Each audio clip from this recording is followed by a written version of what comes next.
Live from downtown Detroit, Local 4 News at 5 starts now.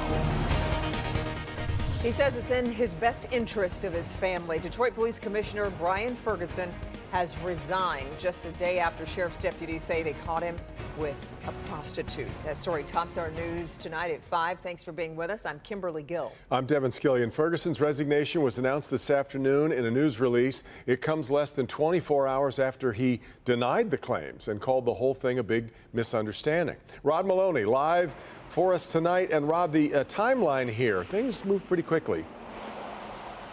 Yeah, they did, Devin, and we're here at the Laborers Local Union on the northwest side of the city by Northwestern High School.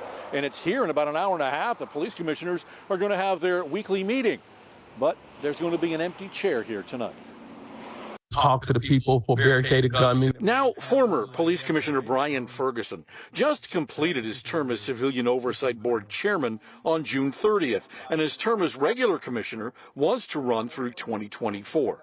All derailed by an incident yesterday. The Wayne County Sheriff's Office, doing the investigation into the incident, tells Local 4 a regular Detroit police patrol rolled up on Ferguson's truck in the neighborhood of Schoolcraft and Schaefer on the city's west side. After he emerged from the vehicle with the woman, he ended up cited for indecent, obscene conduct for his alleged involvement with a prostitute. Last night, Ferguson put out a statement denying indecent conduct and called the incident a complete misunderstanding. Yet this afternoon had another statement, quote, "It has been an honor and a privilege to serve the residents of the city of Detroit in police oversight.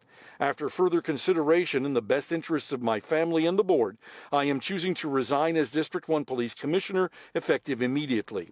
Again, I admonish the board and the public to remain focused on the important work of oversight, transparency, and accountability," end quote. Ferguson has 3 days to pick up his truck. He hadn't as of this afternoon. Ferguson's Detroit home is just a few blocks from the intersection where he received his ticket.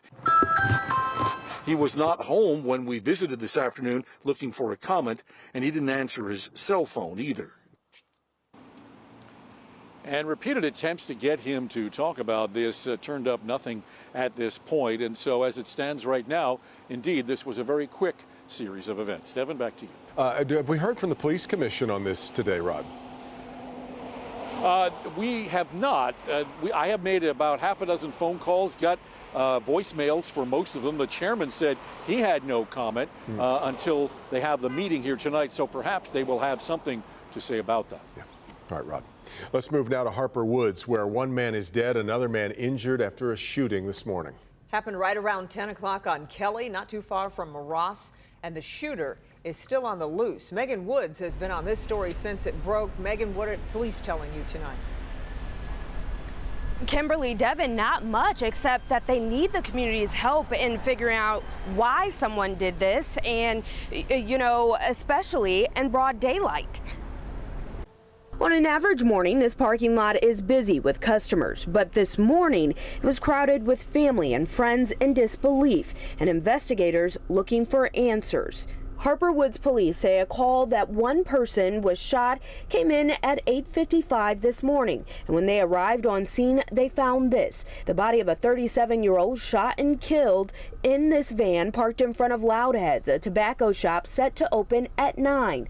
Police also found another man, a 25-year-old, shot. He's now in stable condition at the hospital. It's unclear what led up to the shooting, but police believe the suspect was in a newer style Dodge Charger with tinted windows. The Charger looks to be spray painted black. Again, this is still under investigation, but they need your help. If you have any information, you're asked to call their police as well as Crime Stoppers, 1-800-SPEAK-UP. You can remain anonymous. Reporting live, I'm Megan Woods, Local 4. Okay, Megan, thanks. Michigan's Attorney General says her office is going to take over the prosecution of Rashad Trice. Trice is the one facing charges in several counties for the kidnapping of Winter Cole Smith. That news comes after he appeared in court today in Ingham County. Mara McDonald live with this story. There is still a lot to sort out about the case, though elements of it seem cut and dry to many, Mara. Devin, that's right. And so everybody at home understands. Rashad Trice has federal charges, 2 big ones. Let's put those over here. They are their own entity over here. He will be tried in federal court. Over here, you have a laundry list of charges from multiple counties. That's what's at issue here. Let me show you. It's the rest of those charges, which are all going to be tried under one umbrella. Attorney General Dana Nussel's office will handle that. On the record in the matter, the people of the state of Michigan versus Rashad Trice. Trice appeared via video in an Ingham County court today. He faces multiple charges from stabbing and sexual assault in Ingham County, fleeing from police in Macomb, and multiple potential charges in Wayne County, where 2-year-old Winter Cole Smith's body was found strangled with a cell phone cord in a Detroit alley. The AG's office will now handle all of those charges, while the feds will try Trice federally on kidnapping as well as death resulting from kidnapping. Those federal charges mean the death penalty for Trice is on the table if he's found guilty. Both Macomb County Prosecutor Pete Lucido and the Ingham County Prosecutor support Nussel's office taking over and streamlining the process, if for no other reason than Winter's family shouldn't have to be driving to multiple courthouses to be present for the multiple cases against him. Back here live, realizing, of course, that Dana Nussel, the AG, could herself level murder charges against Trice. That's something that is being discussed as we speak right now. So he will have a federal trial on those kidnapping charges, and then you'll have all the rest of those state charges from those various counties in one overall trial. So Trice right now is looking at 2 trials. We're live in the News Center. I'm Mara McDonald, Local 4. Okay, Mara. Detroit police are asking for your help in finding a suspect in an arson. Police say last Friday, around 11:30 in the morning, this suspect tried to light a West Side Marathon gas station on fire after he stole from the store. We're told employees of the gas station chased him off before he could actually start that fire. Take a good look there. If anyone recognizes the suspect or has any information, call Detroit police. A Michigan woman who was seriously hurt in a roller coaster accident is now suing Cedar Point. The woman was struck in the head by a metal bracket that fell off a roller coaster. This was in August of 2021. Well, she's now suing the park and its parent company, saying their negligence left her with traumatic brain injuries. We're told the woman was waiting in line to ride the Top Thrill dragster when the bracket fell on her head. The ride has since remained shut down since that accident.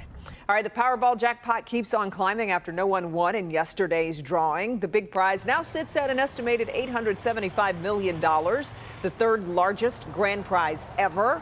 Those who want a shot at winning have odds of 1 in 292.2 million. The next drawing is scheduled for Saturday, but for those who can't wait until then, Mega Millions has a big drawing too. It's tomorrow night after no winner Tuesday. That jackpot is now up to an estimated $560 million. Well, let's check out this video from outside Chicago yesterday. That outbreak of storms that hit us actually started over there. This is video from the town of Elgin, Illinois. Number of funnel clouds were spotted. The damage there pretty extensive. Yeah, after a rocky few days here at home, we're in the clear for now as we take a live look outside from our Southfield Skycam there, but it isn't going to stay that way for long. We've got more rain and storm chances too in store as we make our way to the weekend here. Let's get over to Kim Adams for our first look at the 4-1 forecast. Kim. Well, it's become a rare quiet night here in Metro Detroit. The air quality is okay. We don't have any severe weather, but of course it's only for one night. And then we're back to a marginal risk for severe weather tomorrow and again on Saturday. Right now in Detroit, mid-70s. We've noticed a few more clouds roll in over the last several hours. 74 in Howell, mid-70s in Port Huron, and 74 down in Monroe.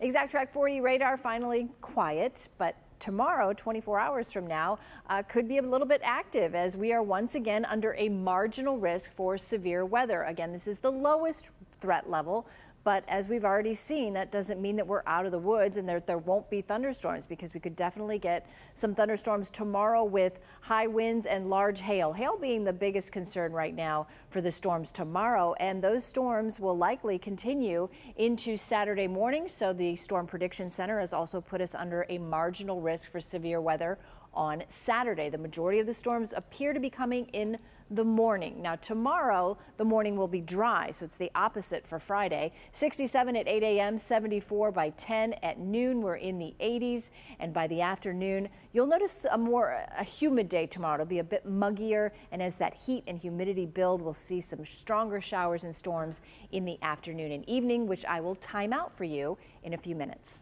Hey, Kim, thank you. We are off and running here on a Thursday. Let's check in now with Sean Lay. Sean. A man viciously attacks a woman in the Troy Target parking lot. Troy police wait 3 days to inform the public, alert the public that the man was still on the run. That man went on to kill another woman. Tonight, Troy police tell me they're standing by every decision made. Law enforcement experts tonight disagree. Okay, Sean. And it will be the first FDA-approved birth control pill available without a prescription. What women need to know about taking O-pill, and the biggest question experts say still needs to be answered. But first, new trouble on the horizon in Hollywood. What could soon happen that would bring an entire industry to a standstill.